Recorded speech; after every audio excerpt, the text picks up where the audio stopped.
This collaborative project by Lisa Harris, me, and Kimberly Oku Forrester addresses the usual causes of spectator violence, such as alcohol consumption, crowd dynamics, team identification, and ineffective crowd management, while also exploring recent outbreaks of their typical outcomes for athletes, officials, and sport organizations.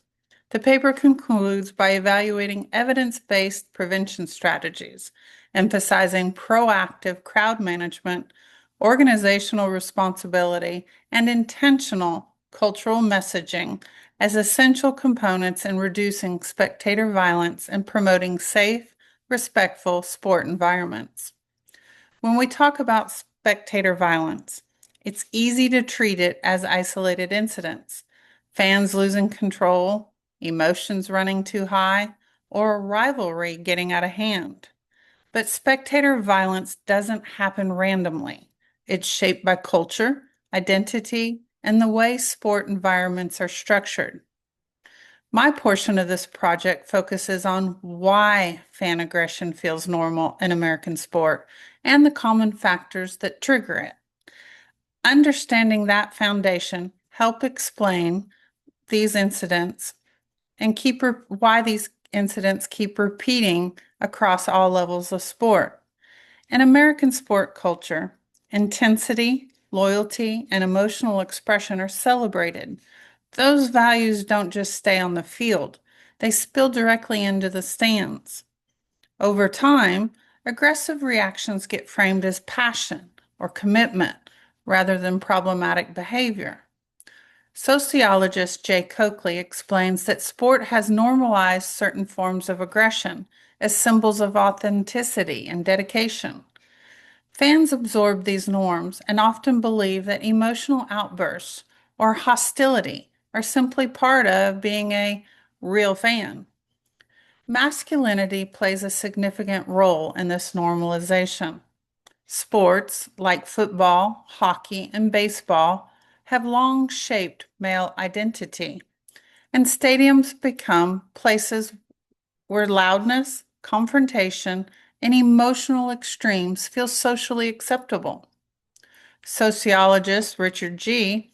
describes sport environments as stages where behaviors would be discouraged in everyday life suddenly feel permitted. When rivalry games raise emotional tension, aggression that starts as excitement can escalate quickly. Rivalry and identity further intensify the situation.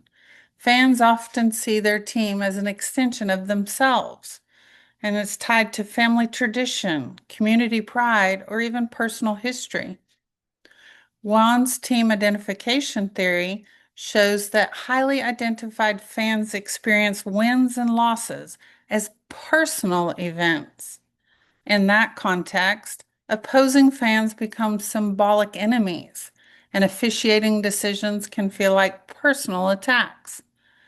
That emotional investment makes aggressive reactions feel justified rather than excessive. While culture sets the stage, specific triggers often push situations towards violence. Alcohol is the most consistent predictor of spectator aggression.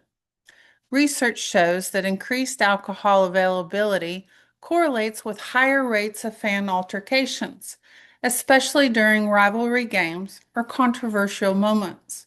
Alcohol lowers inhibition and intensifies emotional reactions. Crowd dynamics also matter. In large crowds, people feel anonymous. That sense of anonymity reduces accountability and encourages behavior that individuals would typically avoid. Add loud noise, close proximity to other people, and emotional tension, and minor conflicts can escalate rather quickly. Social media now plays a role before fans even arrive. Online trash talk, rivalry memes, and emotionally charged content often carry directly into in-person encounters. Fans don't come to games neutral anymore. They arrive already activated. Poor crowd management can turn tension into violence. Tight concourses, Unclear seating boundaries and limited supervision increase the risk of confrontation. At the high school level, including in Bixby, we've seen firsthand how proactive crowd management changes outcomes. We intentionally separate home and visiting fans. We assign designated seating and entrances and maintain visible staff presence. Those steps reduce unnecessary interaction before conflict ever even starts.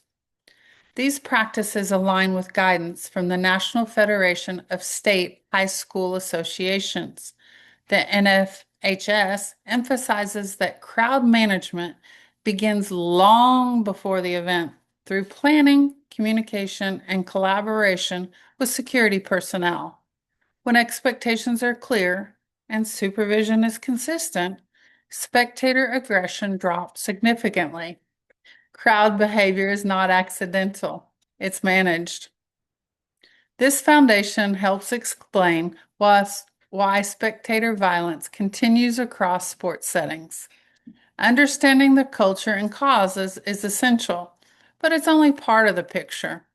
In part two, Kimberly Oku Forrester builds on this by examining real-world outbreaks of spectator violence, their consequences, and the prevention strategies that sport organizations can use to move from reaction to responsibility.